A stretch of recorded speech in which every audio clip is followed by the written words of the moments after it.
What about free range, local, organic? Lions eat meat, my religion, but bacon tastes amazing. If you're on a deserted island and the only thing you had left to eat was... Question. Before I was vegan, I was very skeptical and cynical of the philosophy, and I had lots of questions and lots of things I didn't understand or know about it. And so what I now have is a set of quick answers to explain the questions that people have.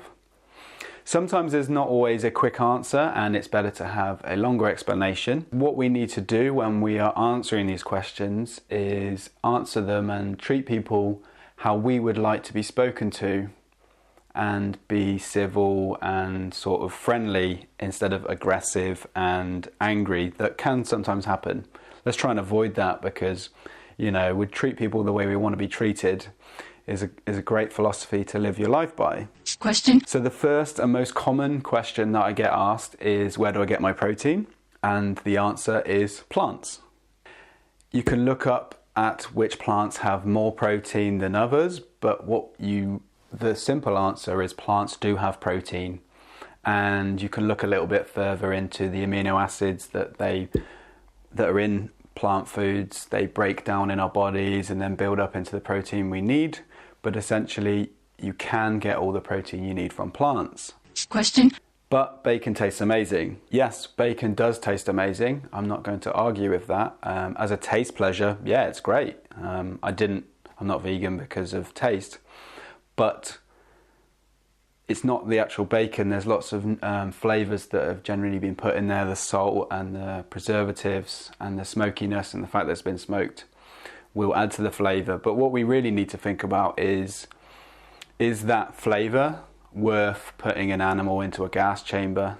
Is it worth ending their life really young? Is it worth using artificial insemination to breed them? And the whole process, is it worth that flavour when there's no nutritional need for the bacon? Question. Our ancestors ate meat, sure, but our ancestors did a lot of things that we don't do today. Biologically, there's no nutrients that we need from animals, so we can just get a plant source, so it becomes a choice.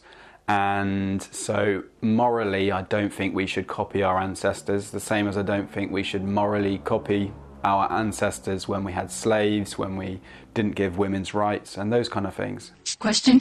Lions eat meat, so eating meat is fine. We are not lions, and lions do lots of things that we disagree with. So things like infanticide, which means killing the babies of competing packs. So I don't think we should copy lions to justify our diets. It needs to be a broader explanation than just lions do it, so therefore humans should do it too. Question. What about free range, local, organic, grass-fed animals that have had a good life? That question really just focuses on the treatment of the animals, but what we really need to think about is actually the action that we're ending their lives when we don't need to. And these are just generally marketing terms, and in some cases, yes, the animals are treated better. They may have slightly longer lives, but generally they're still killed at a fraction of their full life. And also, say like eggs, for instance, whether they're organic or whether they're battery farmed, the male chicks are generally killed after a couple of days. Same with beef and dairy. A lot of the cows, the male calves, are either sent to veal or they're killed after a couple of days. These are just kind of marketing terms, and really we need to focus on the fact that we're ending these animals' lives when we don't actually need to. Question. If we don't eat animals, they'll overpopulate. The reason there are so many farmed animals at the moment is because we artificially inseminate them.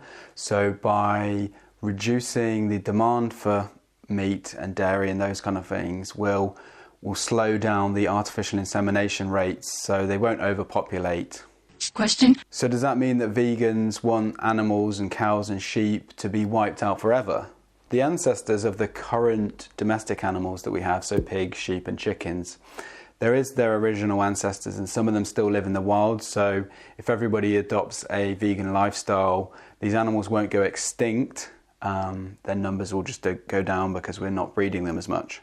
Also, we have sanctuaries. Question. If you're on a deserted island and the only thing you had left to eat was a chicken, would you eat that chicken?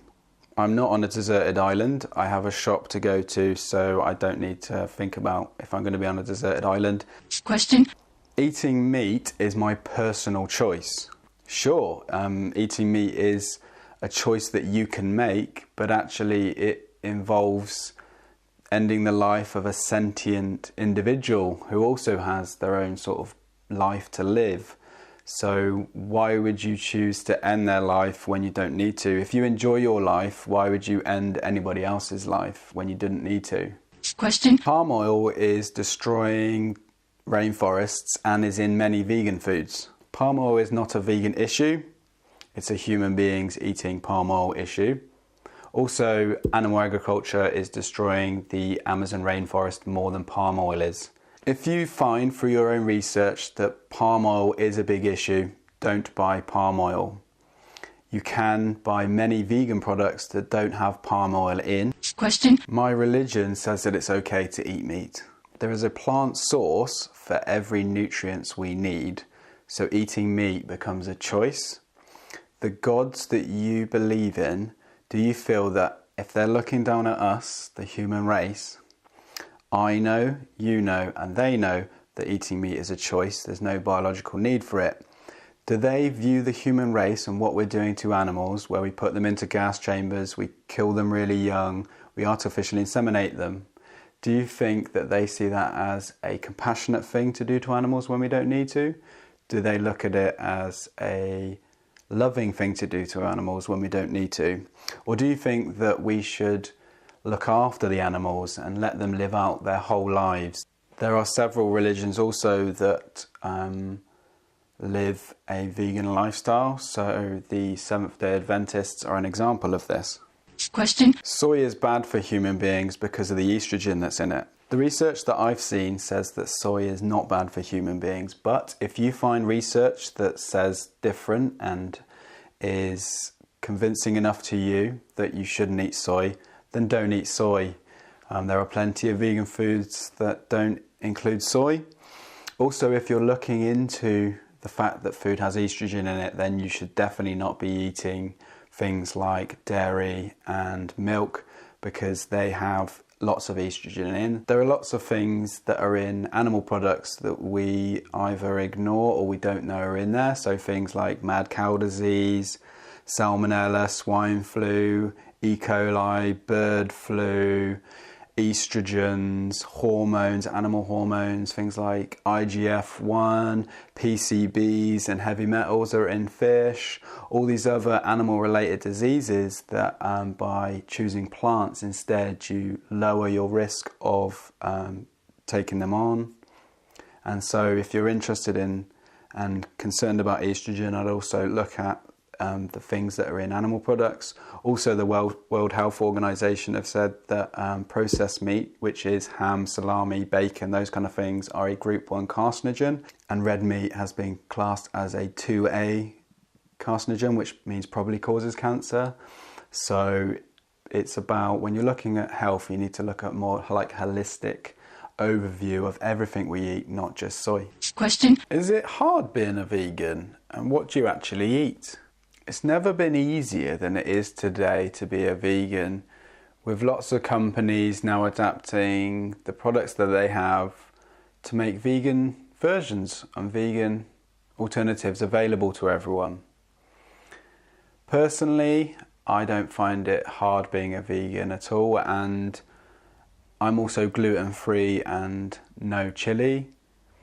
Also, the things that I eat are basically what I was eating before, so mince, pizzas, ice cream, burgers, sausages, plant milks. All of these, I was eating meat versions before, and now I just eat a plant version.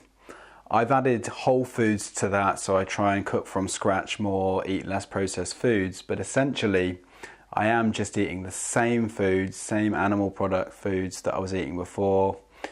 They all taste pretty much the same to me, and it's not really a big deal to just change them out. So those are some of my quick answers to common questions, and my final message to everyone is just be nice.